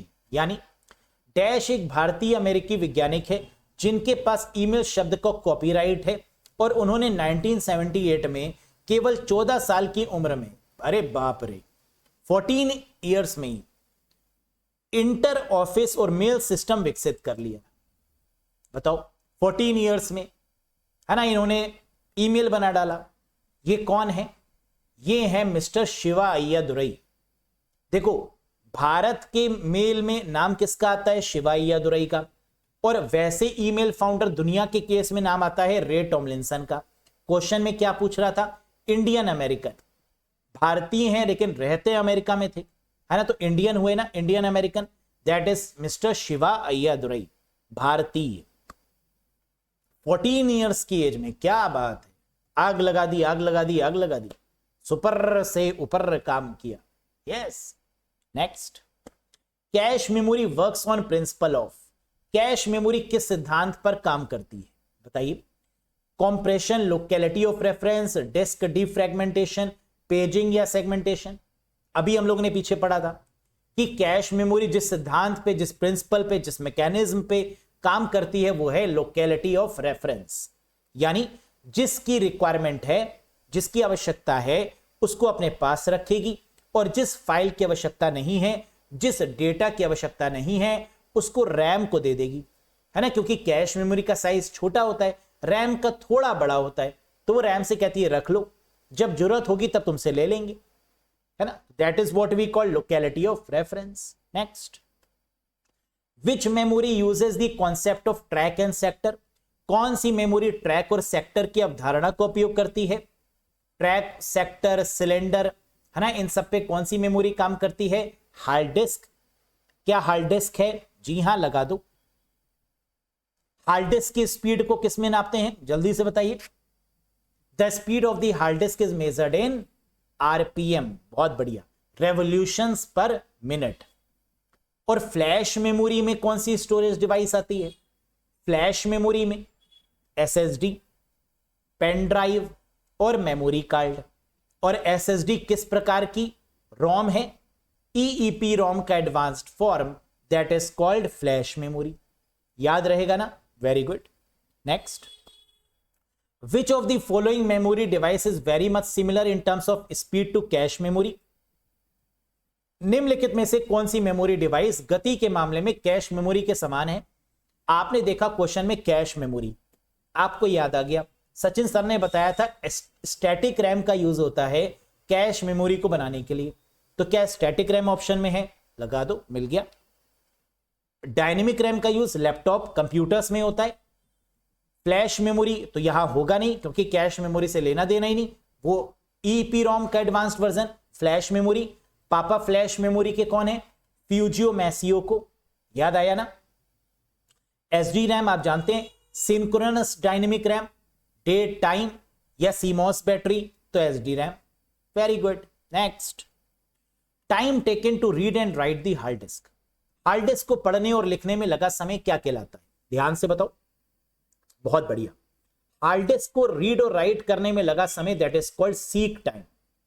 कैसे याद कराया था आप लोग को? रीड और राइट करने का मतलब होता है कुछ सीखना, ऐसे याद कराया था ना। और सीखने को याद रखिए सीक टाइम। लेकिन अगर क्वेश्चन में दिया हो time taken to request and response the hard disk, hard disk को रिक्वेस्ट और रिस्पॉन्स करने में लगा समय, है ना, रिक्वेस्ट आ जाए, तो आंसर क्या होगा? Latency time. कैसे याद कराया था? घर वाले आपसे रिक्वेस्ट करते हैं ना, बेटा बहुत पढ़ लिया, लेट जाओ आप थोड़ी देर के लिए। ऐसा होता है ना, जब आप बहुत पढ़ते हैं घर वाले कहते हैं ना आप सो भी जाओ, यानी रिक्वेस्ट करते हैं किसके लिए? लेटने के लिए, लेटेंसी टाइम। या इतना लेट जाते हैं कि उठते ही नहीं है, तो परिवार वाले आकर कहते हैं बेटा आप उठ जाओ, कुछ पढ़ भी लो। यस, तो यानी रिक्वेस्ट और रिस्पॉन्स की बात होगी तो आंसर लेटेंसी होगा, रीड और राइट की बात होगी तो आंसर सीक टाइम होगा। ये बात याद रखिएगा। Next, which of the following store the operating system file permanently. निम्नलिखित में से कौन ऑपरेटिंग सिस्टम की फाइल को स्थायी रूप से संग्रहित करता है? जल्दी से बताइए। ऑपरेटिंग सिस्टम की फाइल्स कहां पर स्टोर होती हैं परमानेंटली? वेरी गुड, परमानेंट की बात करेंगे तो आंसर हार्ड डिस्क ही बनेगा। बनेगा या नहीं बनेगा? परमानेंट की बात हो रही है, और परमानेंट मेमोरी ऑपरेटिंग सिस्टम के केस में कौन सी है? Hard disk. यहीं पर तो सारी फाइल्स स्टोर होती हैं, सी ड्राइव में, डी ड्राइव में, ई ड्राइव में, that is in the hard disc. Next, hybrid drives combine feature of which to types of storage devices? Hybrid drive किन दो प्रकार की स्टोरेज डिवाइसेस की विशेषताओं को जोड़ती है? हाइब्रिड का मतलब होता है दो स्टोरेज डिवाइसेस, एक हार्ड डिस्क ड्राइव और एक एसएसडी। क्या एसएसडी गिवन है? जी हां। क्या हार्ड डिस्क ड्राइव गिवन है? जी हां। यानी option 1 is the correct one. Clear? Next, the serial port is used to connect basically dash and processor. Serial port का उपयोग मूल रूप से डैश और प्रोसेसर को जोड़ने के लिए करते हैं। Very good. देखिए, दो तरीके के पोर्ट्स होते हैं मेनली, एक सीरियल और एक पैरेलल। पैरेलल पोर्ट का यूज होता है प्रिंटर स्कैनर को कनेक्ट करने के लिए, और सीरियल पोर्ट का इस्तेमाल किया जाता है इनपुट आउटपुट डिवाइसेस को कनेक्ट करने के लिए। तो क्या इनपुट आउटपुट डिवाइसेस कहीं गिवन है? जी हां, first option is input output devices, that is the input output devices. इसे कई बार IO/IO/I पोर्ट भी बोलते हैं, यानी input output input output input port या serial port. Next, which of the following device is used for gaming? निम्नलिखित में से किस डिवाइस का उपयोग गेमिंग के लिए किया जाता है? That is joystick is used for the gaming purpose, है ना। बचपन में आपने खूब खेला होगा। बचपन में क्यों, अभी भी खेल सकते हैं, है ना, दिल तो बच्चा है जी। तो that is what we called joystick. कुछ ऐसी होती है जॉयस्टिक जिसमें स्टिक लगी होती है, ट्रिगर लगे होते हैं, दो बटन दिए होते हैं, है ना, that is what we called a joystick. Next, dash is defined as a hardware interface designed to connect a graphic card video card. एक ग्राफिक कार्ड वीडियो कार्ड को कनेक्ट करने के लिए डिजाइन किए गए हार्डवेयर इंटरफेस के रूप में परिभाषित किया जाता है किसे? हमारे कंप्यूटर में जो जीपीयू होता है, जिसे हम ग्राफिक कार्ड बोलते हैं, या जो वीडियो कार्ड होता है, उसे हम किस पर लगाते हैं? एजीपी पर, है ना, यानी that is called AGP, accelerated graphics port. तो जितने भी ग्राफिक कार्ड होते हैं उसको किस पे लगाएंगे? एजीपी पर, एक्सीलरेटेड ग्राफिक्स पोर्ट पर, या वीडियो कार्ड कहां लगाएंगे? एजीपी के ऊपर, है ना, इस स्लॉट के ऊपर। Next, which of the following senses can be stimulated in virtual reality? आभासी वास्तविकता में निम्नलिखित में से किस इंद्रिय को उत्तेजित किया जा सकता है? कह रहा है जब हम वर्चुअल रियलिटी पर काम करते हैं तो हमारी बॉडी के कौन से सेंसेस काम करते हैं? Sight and sound, taste and smell, touch and smell, sight and touch, या नन ऑफ दीज? आंसर है साइट एंड साउंड। जब हम वर्चुअल रियलिटी पर काम करते हैं तो हमारी आंखें काम करती हैं और हमारे कान काम करते हैं, साइट एंड साउंड। देख लीजिए, है ना, that is called a virtual reality. ये आपने देखा होगा कई बार, क्या पहना जाता है? वर्चुअल रियलिटी हेडसेट, या इसे वर्चुअल रियलिटी गूगल्स भी बोलते हैं, है ना, इसे वियर आउट किया जाता है। Next, dash is N interactive experience that enhance the real world with computer generated perceptual information. Dash एक इंटरैक्टिव अनुभव है जो कंप्यूटर जनित अवधारणात्मक जानकारी के साथ वास्तविक दुनिया को बढ़ाता है। अगर कभी भी क्वेश्चन में रियल वर्ल्ड आ जाए तो आंसर क्या होगा? Augmented reality. रियल वर्ल्ड का मतलब हम वास्तविक दुनिया की बात कर रहे हैं, और वास्तविक दुनिया में, रियल वर्ल्ड में हम किसका यूज करते हैं? ऑगमेंटेड रियलिटी का। ऑगमेंटेड रियलिटी का मतलब ये, जैसे हमने आपको प्रीवियस सेशन में भी बताया था कि चश्मा अगर आपको लेना हो, है ना, तो आप वेबसाइट पर जाएंगे और वहां पर आपको अलग अलग तरीके से आपके फेस में लगाकर बता दिया जाएगा कि कौन सा आपके लिए बेस्ट है ना। या आपको घड़ी लेनी हो या लिपस्टिक अगर महिलाओं को लेनी हो, है ना, तो वो शेड ट्राई कर सकते हैं डायरेक्ट वेबसाइट पर जाकर, और आपके लिप्स को कैप्चर करके अलग अलग शेड्स यहां पर दिखा दिए जाएंगे, है ना। महिलाओं को बहुत आराम हो गया, करीबन 1000 से ऊपर शेड्स आते होंगे, है ना, मिनिमम बता रहे हैं, तो वो सब ट्राई कर सकते हैं आप। या फिर कोई भी डिफरेंट ऑब्जेक्ट है ना, उनको आप देख सकते हैं कि आपके घर में कैसे दिखेंगे, that is called augmented reality. इस तरीके से आपके फेस आपकी कटिंग्स, है ना, आपके बाल कौन से आप पर सूट करेंगे, ये भी सब बता देता है, that is called augmented reality. या फिर आपने एप्लीकेशन देखी होगी फेसबुक पर, है ना, जहां से आप अपने कुछ इस तरीके से ऐड कर सकते हैं, बिल्ली बन जाते हैं, है ना, ऐसी होता है ना, चश्मा लग जाता है, ये भी ऑगमेंटेड रियलिटी ही है। Yes. Dash and dash are the two types of motherboard used in computer. कह रहे कंप्यूटर में दो तरीके के मदरबोर्ड यूज होते हैं, वो टाइप्स कौन से हैं? डैश और डैश कंप्यूटर में उपयोग किए जाने वाले दो प्रकार के मदरबोर्ड हैं। आंसर है AT एंड ATX। कंप्यूटर का आर्किटेक्चर दो तरीके का होता है, रिस्क और six, reduced instruction set computer और कॉम्प्लेक्स इंस्ट्रक्शन सेट कंप्यूटर। लेकिन मदरबोर्ड की बात जब भी करी जाएगी, मदरबोर्ड को दूसरा नाम क्या है? प्रिंटेड सर्किट बोर्ड, PCB भी बोलते हैं। मदरबोर्ड कितने तरीके के होते हैं? दो, AT और ATX। एक एडवांस टेक्नोलॉजी और एक एडवांस टेक्नोलॉजी एक्सटेंडेड, है ना, याद रखिएगा। ये होते हैं आपके मदरबोर्ड दो तरीके के, एक AT होता है और एक ATX होता है ना। Next, what cable connect hard disk drive to motherboard? कौन सी केबल हार्ड डिस्क को मदरबोर्ड से जोड़ती है? अगर कभी भी हार्ड डिस्क के साथ में केबल्स की बात की जाएगी दोस्तों, तो आंसर क्या होगा? HDMI केबल नहीं, DVI केबल जी नहीं, ईथरनेट केबल बिल्कुल भी नहीं, साटा केबल यस, साटा केबल, पाटा केबल, है ना, इनका यूज किया जाता है हार्ड डिस्क को मदरबोर्ड से जोड़ने के लिए, that is called serial attachment. साटा का मतलब serial advance technology attachment, that is called अ साटा केबल, जो हार्ड डिस्क को मदरबोर्ड से जोड़ेगी। क्लियर है? Next, in computer motherboard is also called S. कह रहे कंप्यूटर में मदरबोर्ड को और क्या कहा जाता है?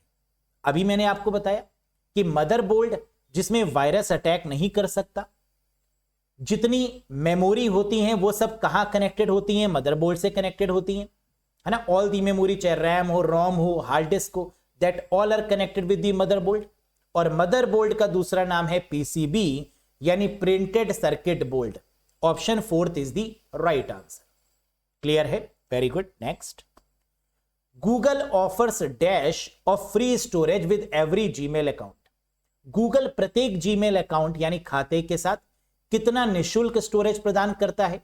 बहुत बढ़िया। आप जानते हैं कि जीमेल में फ्री स्टोरेज कैपेसिटी कितनी है? 15 GB की, यानी 15 GB is the correct answer. पढ़ लीजिए, Google provide 15 GB of free data storage for Gmail, Google drive and Google photos. जहां पर आप क्या क्या रख सकते हैं? गूगल की सभी सर्विसेज को आप यूज कर सकते हैं, चाहे वो जीमेल है, गूगल ड्राइव है या गूगल फोटोज हैं। 15 GB की फ्री स्टोरेज प्रोवाइड की जाती है। बहुत बढ़िया। What is the shortcut key to create a copyright symbol in MS Word? MS Word 2021 या किसी भी वर्जन में कॉपीराइट प्रतीक बनाने की शॉर्टकट की क्या है?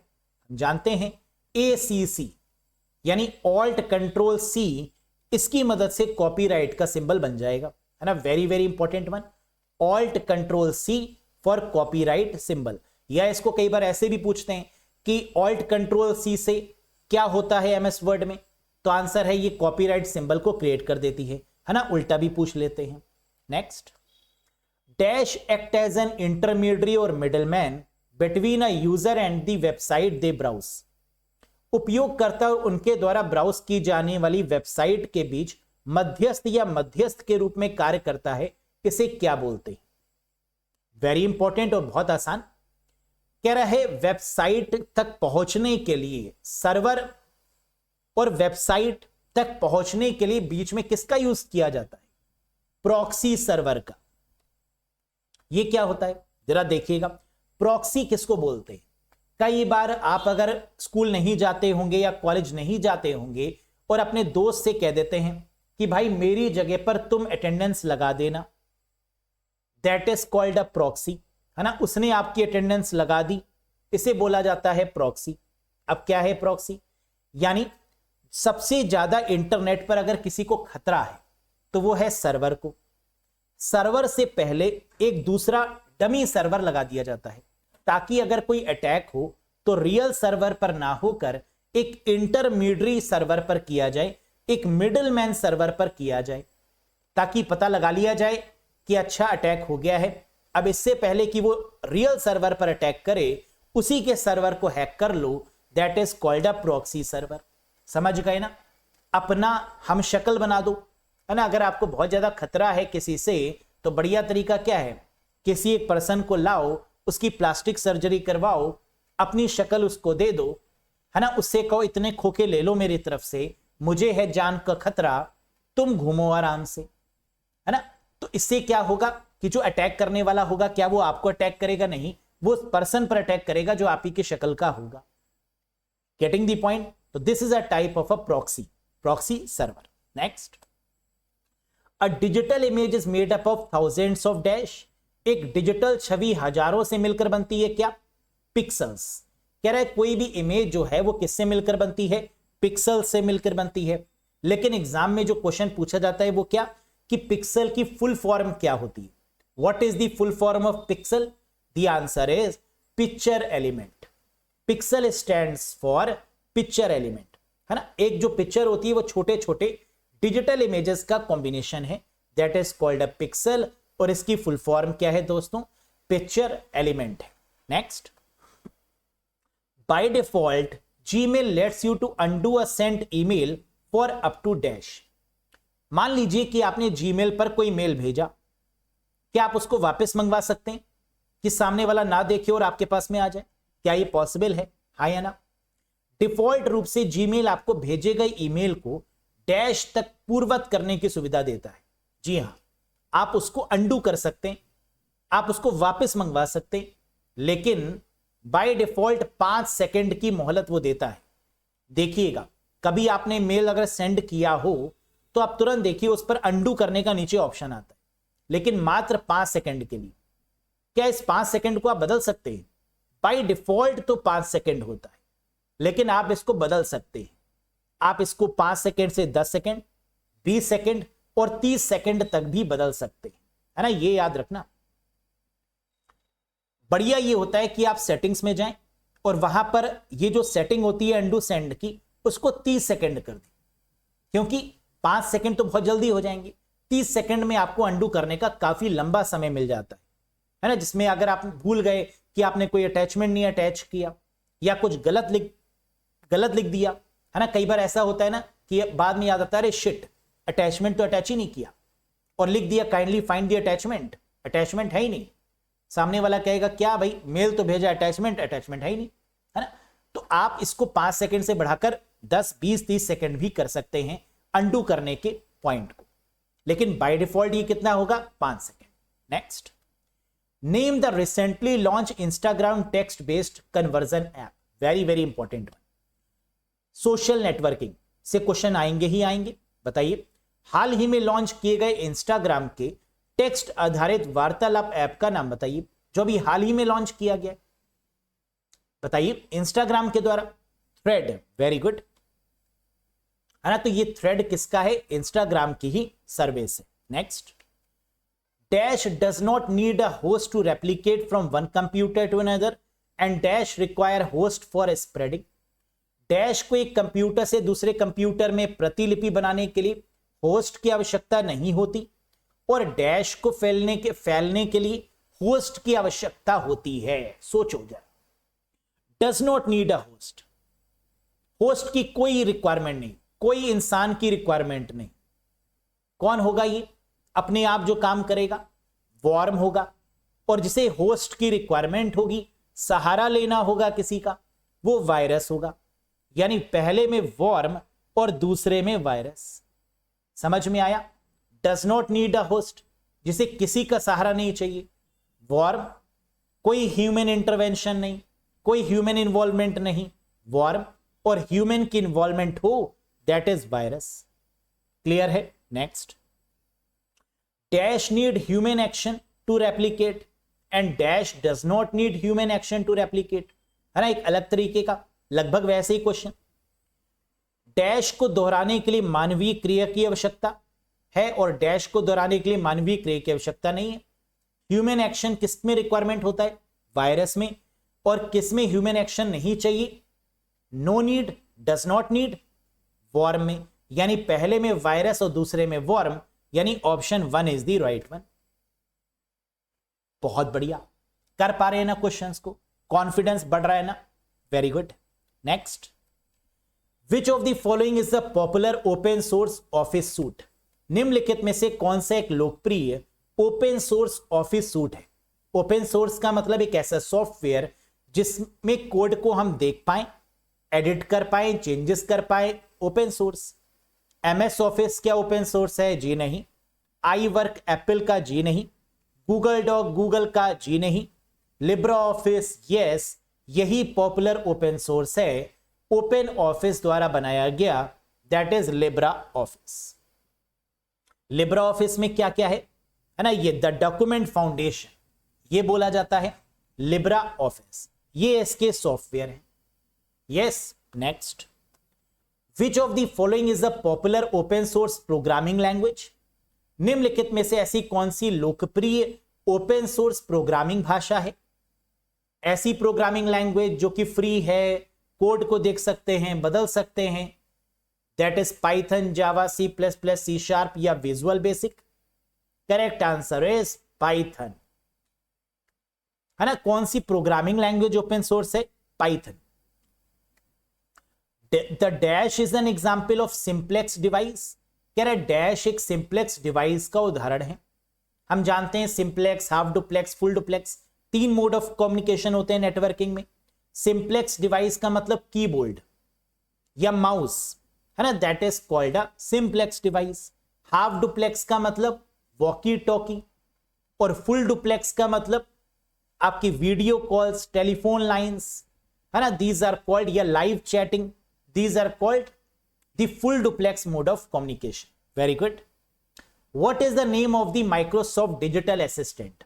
माइक्रोसॉफ्ट के डिजिटल असिस्टेंट का नाम बताइए। सिरी, बिक्सबी, एलेक्सा, कोर्टाना या चैट जीपीटी? माइक्रोसॉफ्ट का वर्चुअल असिस्टेंट या डिजिटल असिस्टेंट दोस्तों कौन सा है? कोर्टाना, जिसको बदल के को पायलट भी कर दिया गया है ना, 2 हो चुके हैं। कोर्टाना भी याद रखिएगा और को पायलट भी याद रखिएगा। आई एम कोर्टाना, है ना, एक तो ये, और दूसरा हेलो को पायलट, जो एमएस ऑफिस के साथ में मिल रहा है, Copilot, Word, Excel, PowerPoint के साथ को पायलट, है ना। तो first one is Cortana, second is Copilot. Microsoft के वर्चुअल असिस्टेंट, डिजिटल असिस्टेंट या आर्टिफिशियल इंटेलिजेंस भी बोल सकते हैं। बॉट, चैटबॉट या वर्चुअल असिस्टेंट की बात करें तो पहला चैटबॉट है एलिजा, है ना, the first chatbot is Eliza. OpenAI, ChatGPT, Google के द्वारा बनाया गया। बार्ड, जिसका नाम बदल के क्या हो चुका है, जेमिनी। माइक्रोसॉफ्ट का कोर्टाना या कोपायलट, अमेजॉन का एलेक्सा, सैमसंग का बिक्सबी और एप्पल का सिरी, है ना, ये याद रखिएगा, इंपॉर्टेंट है।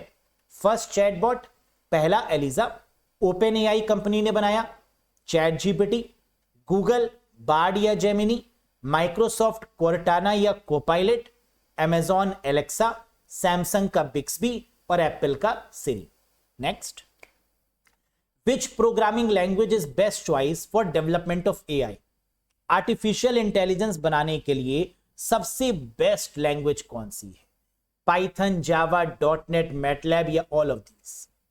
बहुत बढ़िया, आपकी पार की नजर और Nirma super. The correct answer is Python. सबसे बढ़िया लैंग्वेज अगर कोई आर्टिफिशियल इंटेलिजेंस के लिए बनी है तो वो है आपकी Python. Python was invented in late 1980s। इसे कब बनाया गया? 1980 के दशक में बनाया गया। किसके द्वारा? ग्यूडो वैन रोसुम के द्वारा, इनके द्वारा। नमस्कार अंकल जी, कैसे हैं आप? है ना, ग्यूडो वैन रोसुम, क्या नाम है आपका? और कब बनाया? 1980 के दशक में। क्या? पाइथन लैंग्वेज, जो किसके लिए बनी? आर्टिफिशियल इंटेलिजेंस के लिए बेस्ट लैंग्वेज है, that is Python. Next, the first artificial intelligence programming language was called? AI programming में जो सबसे पहली लैंग्वेज है उसका नाम क्या है? लिस्प। लिस्ट प्रोसेसिंग पहली artificial intelligence based programming language. Very good.